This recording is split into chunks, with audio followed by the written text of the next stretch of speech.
New টাউনে হিটকোট জমি বিক্রির নামে প্রতারণা করে গ্রেপ্তার এক মহিলা। গ্রেপ্তার করলো বিধাননগর গোয়েন্দা শাখার পুলিশ। নিউ টাউনে হিটকোট জমি বিক্রির নামে প্রতারণা করে গ্রেপ্তার জয়শ্রী ব্যানার্জি বিশ্বাস নামে এক মহিলা।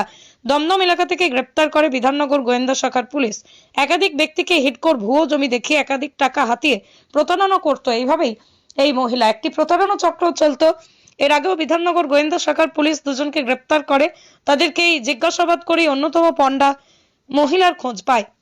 পুলিশ তদন্তে নেমে জানতে পারে একাধিক ব্যক্তির থেকে কয়েক কোটি টাকা প্রতারণা করেছে। হিডকোর সরকারি জমি পাইয়ে দেওয়ার নাম করে উপযুক্তকে আজ বারাসত আদালতে পেশ করা হবে। নিজেদের হেফাজতে নেওয়ার আবেদন জানানো হচ্ছে পুলিশের পক্ষ থেকে।